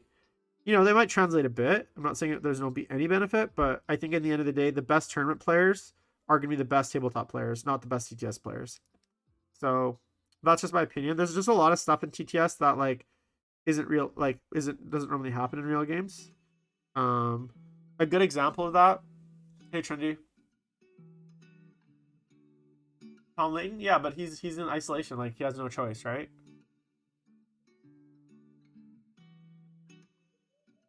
So a good example of that, I was talking to the group chat today. We were talking about defilers. Someone was asking like, how good defilers are. And I was like, well, look, the defilers I'd been running in my WTC list, I'm playing in WTC terrain, so it's like extremely heavy. B, like the defilers as they're modeled in the TTS, they're like it's not just that they're modeled normally, they're like almost modeled for disadvantage. Like, because of the way the collision detection works, the claws are at like a height that is not like just fixed. The legs are like quite wide, and it's really hard to like kind of crab walk / shimmy them around terrain. Whereas like my defilers in real life, like the front claws can go high, the legs are slightly like I have them, instead of having them it's like wide out like spread eagle, they're kind of more front back. So I can my defiler in, say for instance, real life is slightly skinnier than the defiler in TTS. Now, does that mean I'm modeling for advantage? Sure, but there's no real, because the defiler has no base, there's literally no specifications on the angles of the legs, right? So that'd be different. Now, if the defiler had a base, none of these issues would be none of these issues would matter. But in that sense, like the defiler, my real life defilers are better than my TTS defilers. If that makes sense. In real life, I can actually put models in between their legs, right? I can actually run the claws over stuff, because of the way the model is. I can't do that in TTS because of the collision. So there's just like some things like that where the TTS version doesn't quite translate, and so you end up in situations where it might be objectively worse in TTS, but maybe it's like not a bad model, right? I think on normal tables with like I can make defilers work a lot better than the WTC stuff, because WTC tables are just like brutally heavy. Yeah, Soul Guard is the same. So that's kind of my thoughts on it, but I could be wrong. We'll see.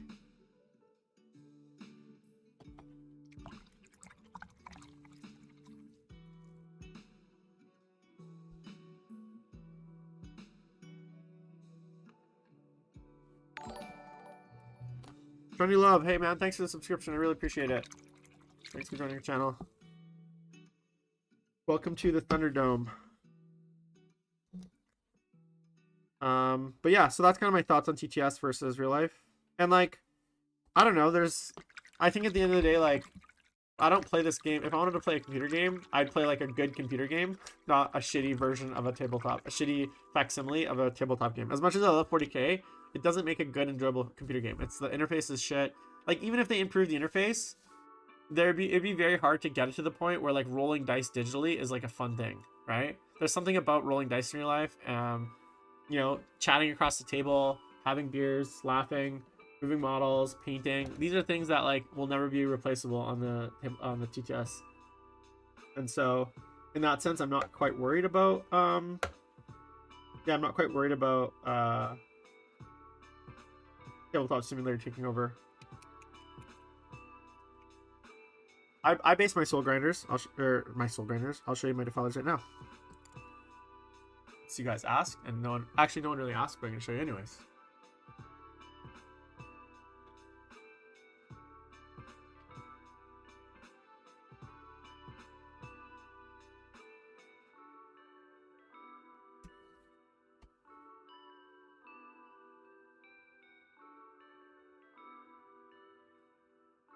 I have 3 of them.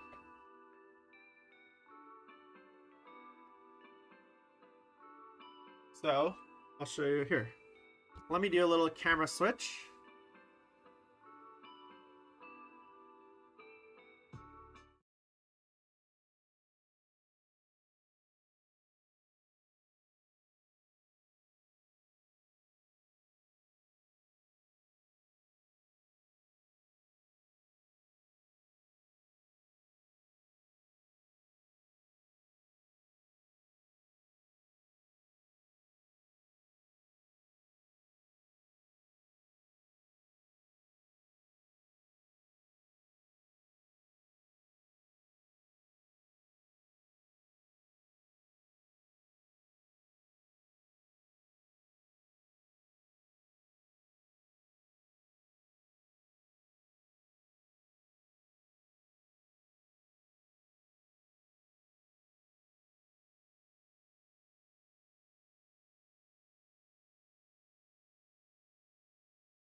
How's that? Can you hear me now? Okay, you can hear me now. Sorry, I haven't set this one up. Okay, so I have 3 of these guys.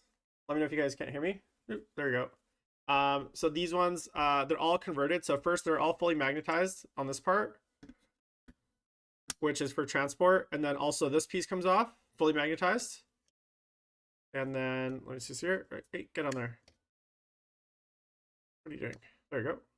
And then this part comes off as well, fully magnetized, right? So this is for transport. They're really easy to transport.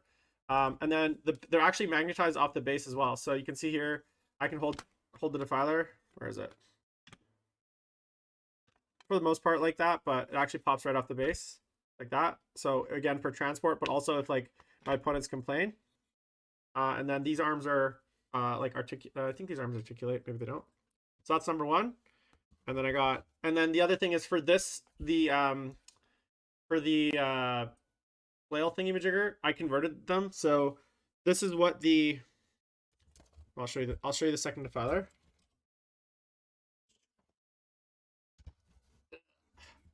So this is the second defiler. You'll see how the flail is kind of like straightforward. So I converted this one to be slightly different. So it's like I bent all the little flail dudes. So that's number 2. And then I got number 3 over here, and this one's also converted on the flail to be kind of like sweeping. So you can see that's the side profile. So all it looks like it's kind of coming through. So, and then I also got rid of all the heads because I hate the heads. So instead what I did is I mounted like a chaos star, and I just put the top. I just put like a chaos hatch on the top. So that's my defilers. Spider dads. Some of them I basically cut them at the bottom, and then I like repin them back. So spiders, love them. But unfortunately they're not great.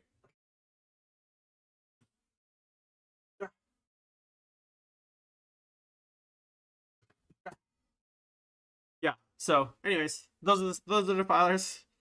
Hope you guys enjoyed that.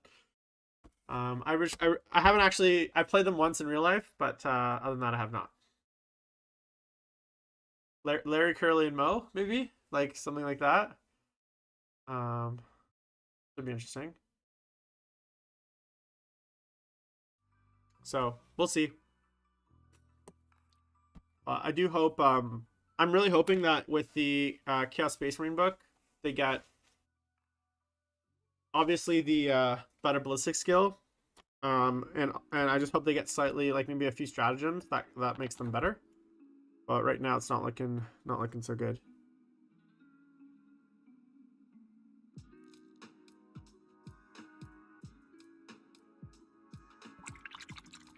What should I name them? Should we do a poll?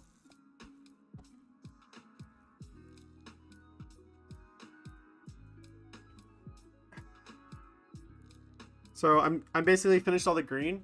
It's all been highlighted. Now I've done the first highlight on the purple, and so now I'm starting to kind of highlight up the purple. You can see my color here. This is just Nagrath Knight with a little bit of this gray mixed in. You can't really see it.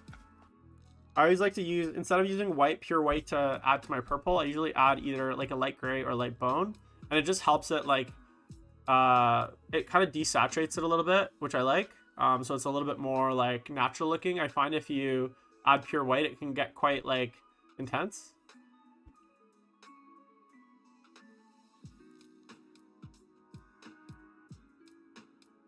Yeah, I agree. I use a mix of paints, trendy. So generally my favorite brand would be Pro Acryl, because these guys. This is by Monument Hobbies in the States. This is excellent paints.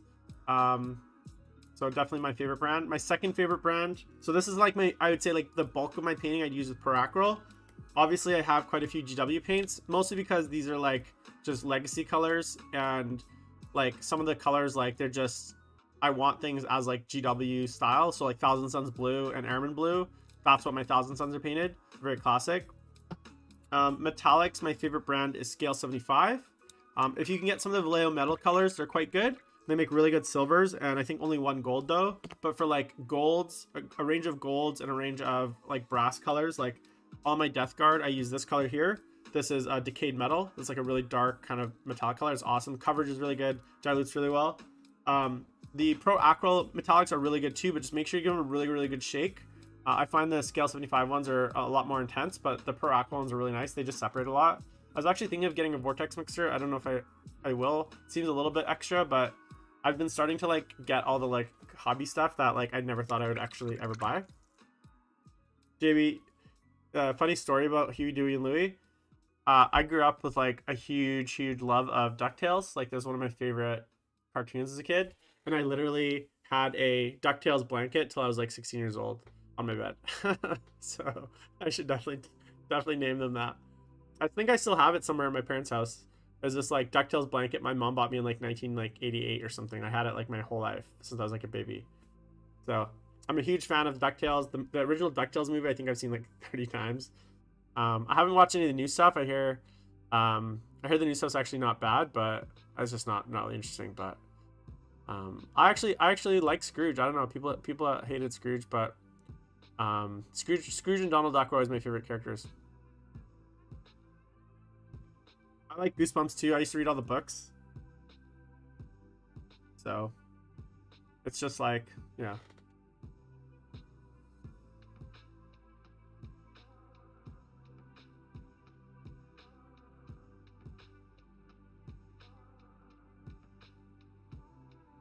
But yeah, DuckTales is always one of my favorites. I think I can almost sing the song, which I won't do for you guys because it'll be painful. But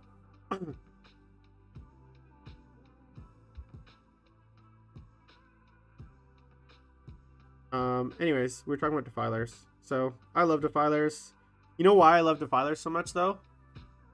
Because so I know a lot of you probably played the original Dawn of War game, and even though I was already playing Warhammer at the time, so like a lot of people that I know got their kind of introduction to Warhammer through the Dawn of War 1. But in Dawn of War 1, defilers were like so good. Like literally, this was right around, and then Dawn of War 1 came out just around the time when like defilers came out for I think third edition Chaos Space Marines is like when they got defilers. Around the time of the original Eye of Terror campaign, like the really old one. And I just remember playing Dawn of War, and like, I would just have like defilers in the back, just indirect firing with their battle cannons. Gizmo Duck, Brian. That's who you're thinking of. Yeah, Darkwing Duck was amazing. Tailspin was amazing. I really like Tailspin. That was one of my favorite. Especially because it was like weird like Jungle Book characters, but like in a totally different setting. And then some of the characters, I love how they did crossovers. Like sometimes like the characters from one of those stories would like show up in the other ones. Like you'd get like DuckTales characters in Darkwing Duck or in Tailspin or vice versa. Those are always my favorite episodes because it was like the original. It was like the Disney cinematic universe, basically. The like it was like the original. It was like the MCU before the MCU existed, you know. So I just thought that was really neat. It was like it was like crossovers before crossovers were cool. Nowadays, it's like very normal for that kind of stuff to happen, but I feel like back then, that was very game breaking to have like the guys like Baloo from Tailspin show up in like Darkwing Duck or something like that, you know. I like Chip and Dale, but not my favorite. I definitely watched it. Yeah, Darkwing Duck was amazing.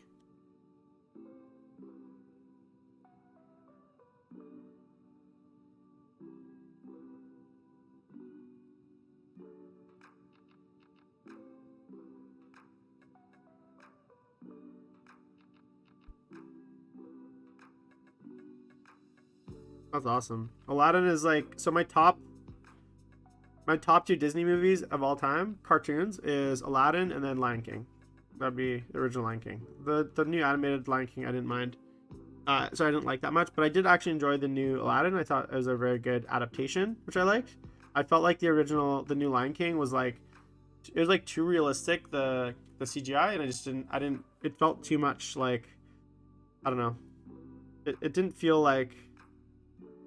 great, but I did really enjoy the new Aladdin.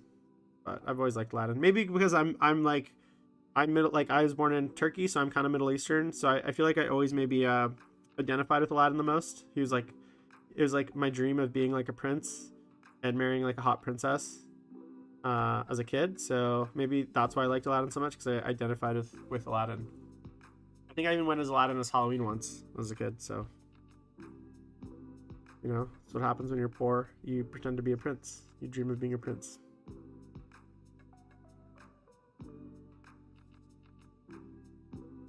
I don't know. Was Aladdin was there an Aladdin cartoon? I didn't remember that. Like, I didn't know there was like Aladdin series. I just watched the movies.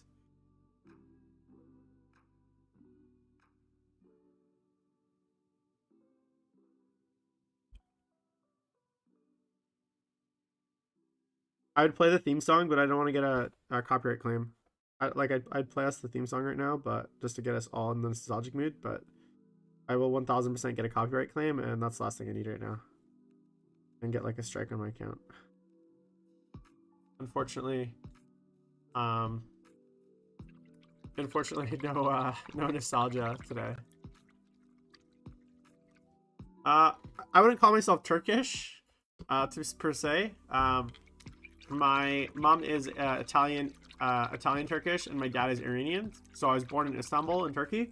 but I grew up in Canada, so like I've been here since I was 2 years old. So I'm Canadian as far as I'm concerned, even though like my background is Turkish.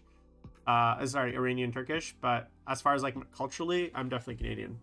It's like that's how I identify. So it's always funny when I'm like, they're like, where are you from? I'm like, I'm from Canada. Like, no, but like, where are you actually from? I'm like, Canada. And they're like, no, where are you born? I'm like, oh, okay. If you want to know where I'm born, I'll tell you, but that's not where I consider myself from. Like, I consider myself from Canada.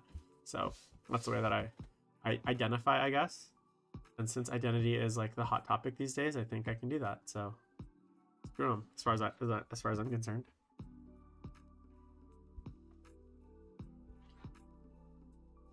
Yeah, I don't like the spin-offs because like think about Aladdin, and it's like unless they had Robin Williams, it's just not the same, you know. Like some of the voice actors is like what made those characters. I actually thought Will Smith did an excellent job as the genie in the new Aladdin. Like I was very surprised that by his performance. Yeah, Iranians love wrestling. That's like their only sport that they're like semi good at in the Olympics. Everything else they're pretty bad at. So I think that's why they like it so much.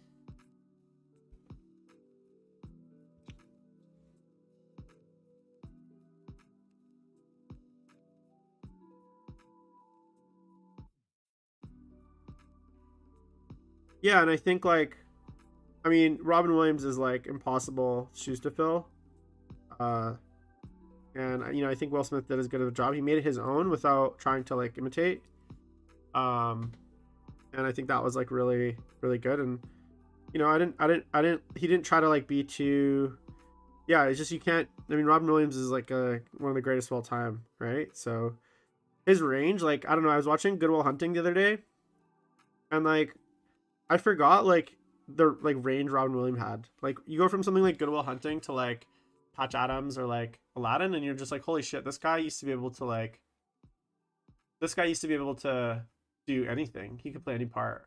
He definitely had some like duds when he's being more serious. Like he had that weird movie with like where he's like a clown or something, or there's like clowns involved. And he's like a creepy dude, but I don't think I've seen One Hour Photo. But I haven't seen a Robin Williams movie that I didn't like, to be honest. Good Will Hunting, Good Morning Vietnam, Mrs. Doubtfire, and Hook were like two of my favorite movies growing up. What else? He's just such an incredible guy. So sad that what happened to him.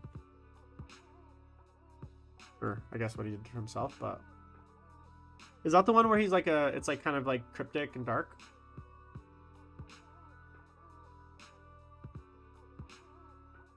I know there's one movie like that where he's like either a clown or something clown related, and it like bombed really bad. I did 1 Hour Photo.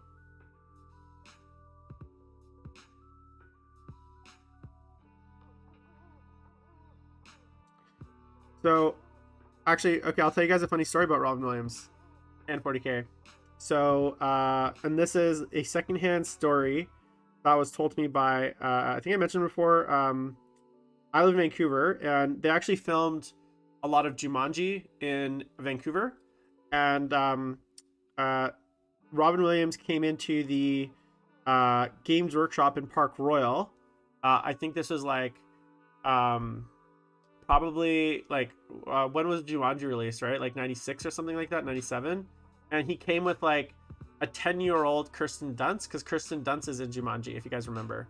And my store manager played 40K with like a 10-year-old Kirsten Dunst and Robin Williams.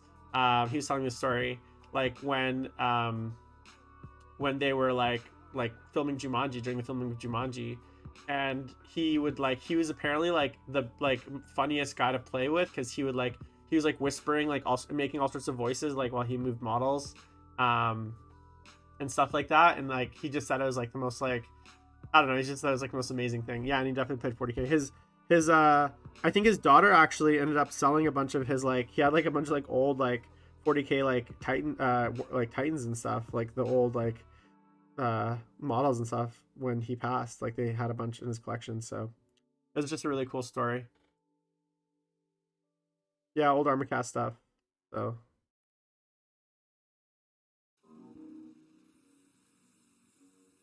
I remember seeing pictures of him when he passed.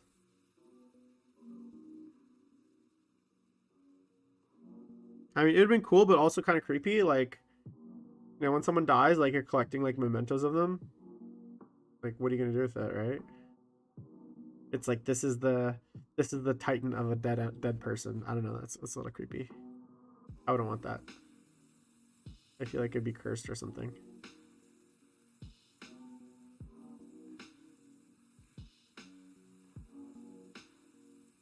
Or like it would remind you of that person and like how sad their like passing was, and I think that would be pretty hard too.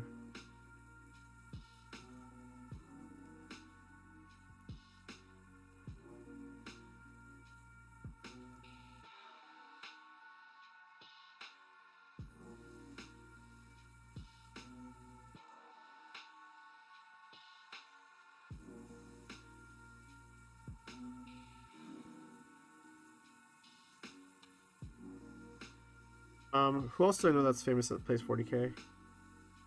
Well, Henry Cavill, obviously. I just saw the kind of wrap up trailer for Witcher 2. I'm super excited for that. Sorry, Witcher 2, Witcher's second season on Netflix. I actually really enjoyed it. I don't know.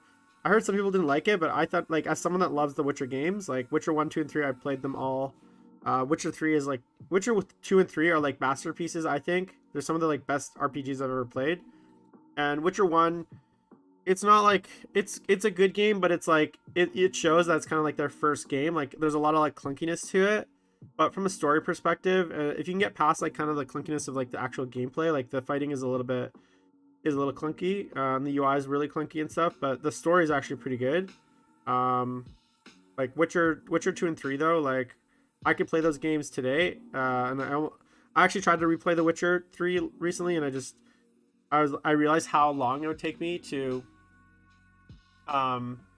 replay it, because I think my first Witcher 3 playthrough was something like 150 or 200 hours. Like I spent so long playing that game. I'm one of those completionists that like plays everything till like I get like every point of interest I explored. I think my first Skyrim playthrough was like something like 200 hours. Like I did everything. I went to every cave, cleared everything, every like little thing. So as I was starting to play it again, I was like, fuck, man, it's gonna take me so long to play this again. So I kind of gave up. But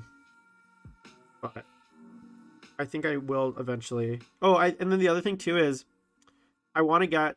I think before I replay it, I want to get a better video card so I can play it like max settings 4K on my TV. Right now I have a 1080p monitor, which is great for games. Like I don't play like so I want to either get a whenever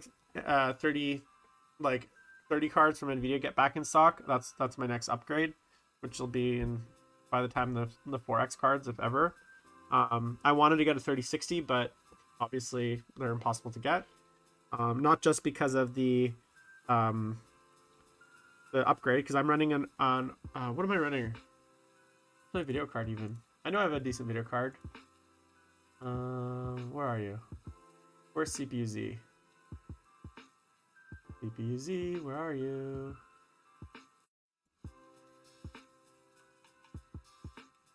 I'll tell you guys what I'm running. I'm running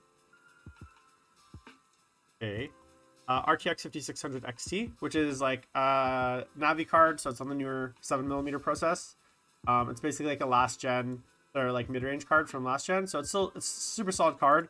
1080p, which is what I game at on this. It's like super. It's like not ever. And I have like a 32 gig Radeon, whatever, and AMD Ryzen. So the machine runs really well at 1080p, but it just doesn't have enough juice to run like full ultra settings on 4K. So I want to get like a good FPS. So I want to get like a 30 something, like one of the new Nvidia cards, and run 4K on my TV and play The Witcher 3 that way. So I can like basically do it from my bed, because my bed I can watch my TV from bed. So, and I finally got a. I'm not a console guy, guys. Like I'm very bad at consoles, but I got a what's it called? A controller for my computer, so I can play. My plan is to get a nice video card and play Witcher 3 from my bed with a controller. That's what's gonna happen. at 4K at ultra high settings. So next time I play Witcher 3, that's what's gonna happen. Until I have all that, it's not gonna happen. So that'll be fun to stream too, though. Maybe I'll actually replay Witcher 3 and do like Witcher 3. Would you guys ever want to watch that, like game streams? Like I feel like there's other people that do game streams and they're probably like way better than me. But next time there's like a good game that I'm excited to buy, maybe I'll do that. There hasn't really been any games lately that I've been like, oh, I really want to play that. But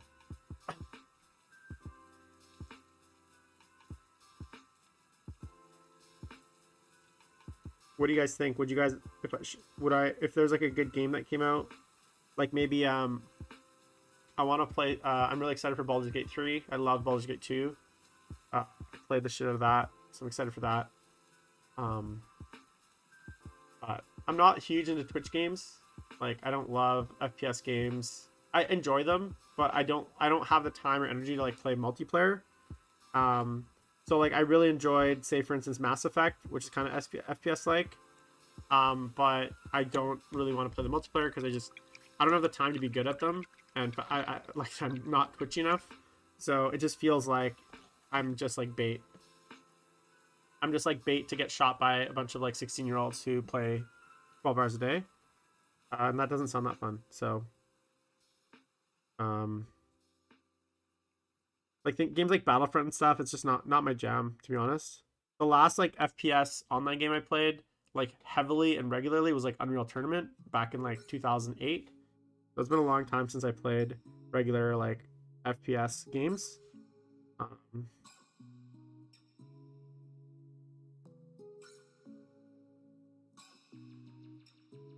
Thanks for the vote of confidence, Sabo. But it's good to know that at least one person would enjoy my my misadventures of gaming. So once I find a game that I haven't played a PC game in the last, let me think here. The last game that I beat on my PC was Sekiro.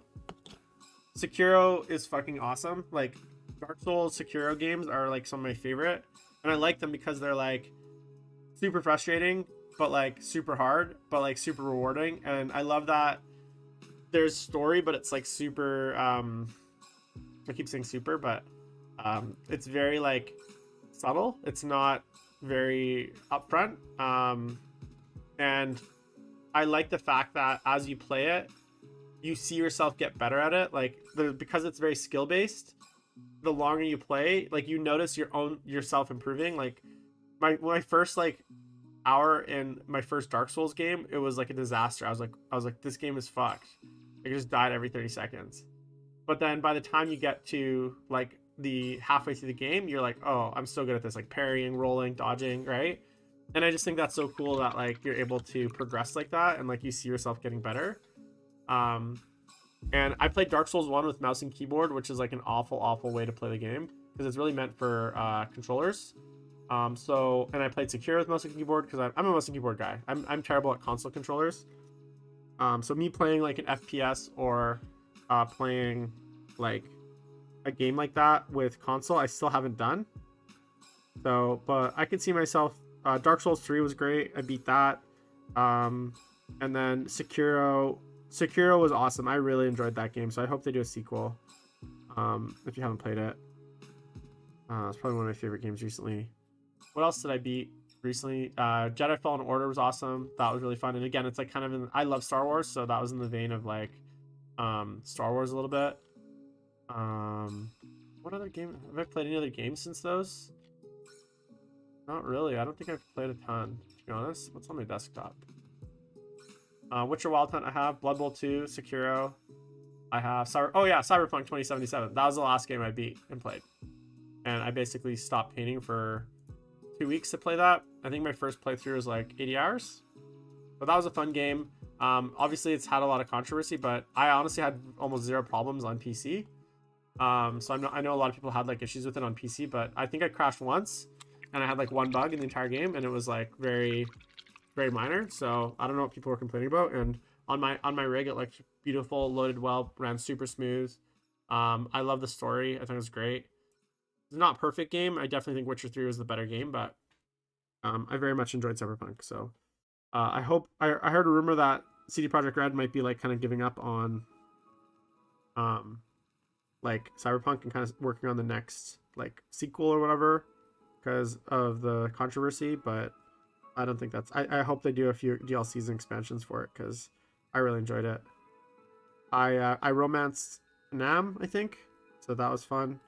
My guy looked like a crazy like cyberpunk goth dude with like pink hair, like facial tattoos and piercings. It always makes me wonder if like that's what I would actually look like if I was in 2077. But or if I could like look any way I wanted without any judgment, probably I'd probably look like a weird freak, but who knows. Yeah, so Cyberpunk. I'm really looking forward to Diablo 3 Remastered. Diablo 2 Remastered. Actually, probably looking forward to it more than Diablo 4, which I'm looking forward to.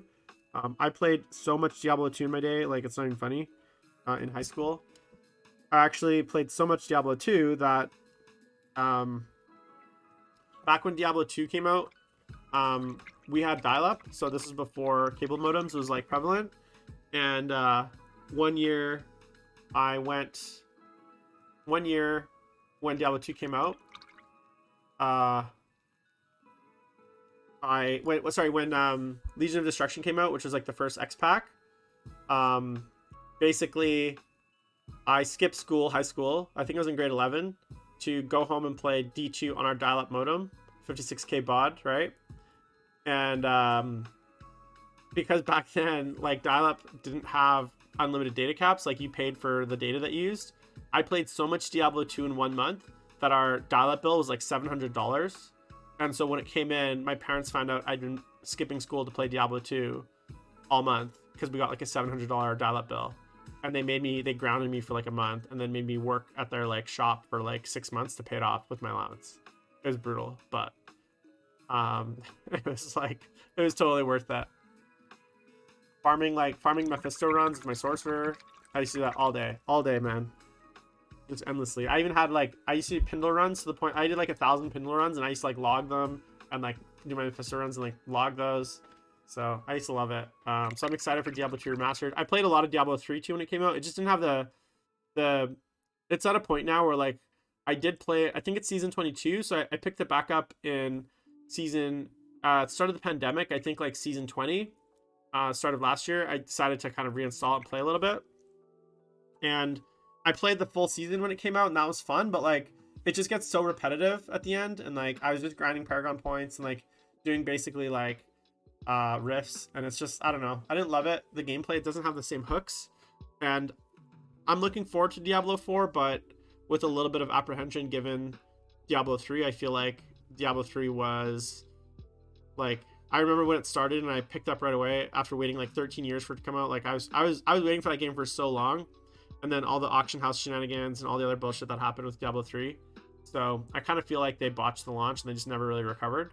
So I'm looking forward to Diablo 4. I like that it's going back to its like kind of dark gothic roots and grim dark kind of, but I just feel like I'm not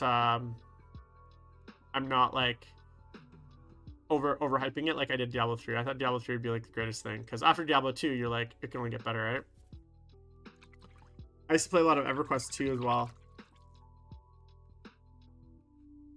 EverQuest 2 is like my main MMO that I played in my 20s for like a good 7 years, and I was a hardcore raider for like 7 years. Like our guild did like world first and stuff. I was a full-on neckbeard basement dwelling MMO player in my early 20s. This was like in between when I kind of quit Games Workshop and I'd gone full. I literally was working at Games Workshop when EverQuest 2 came out, and basically like got out of the hobby so I could like be a full-time like MMO raider. That was like the thing that kind of like stopped me from playing Games Workshop, that like pulled me away completely. And so I used to play like 10 12 hours a day of EverQuest 2 in my 20s. Very hardcore at like one of the top world guilds, but that game, I still have a lot of really good memories there, but they shitted the bed there. Yeah, the real money auction house was bad, Sabo. I thought about picking up the thing. My problem with MMOs these days is like they're either super on rails or the time investment required is like huge. So I'm not a huge. I just can't see myself playing an MMO. Like if I play a game, I want to be really good at it. So if I play an MMO, I want to be in like the top rating guild, or I want to be in like the top. I want to have like get world firsts and get like server first, right? And if I can't do that, I just have to play with like a bunch of scrubs, like casuals. I won't enjoy it, right? So, and I just don't have that time anymore in my life. I'd much rather be painting and playing 40k, right? So in that sense, I just, it's hard to split my time between multiple hobbies like that. So anyways, guys, it's been 2 hours. Thanks everyone for joining me on the stream. If you are watching on Facebook or YouTube or Twitch, please make sure to like and subscribe on other channels. Don't forget to tune in tomorrow at 6 p.m. Pacific for the first episode of Politics in Plastics. New show launching tomorrow with Lou Roland. We're gonna have some very controversially hot takes.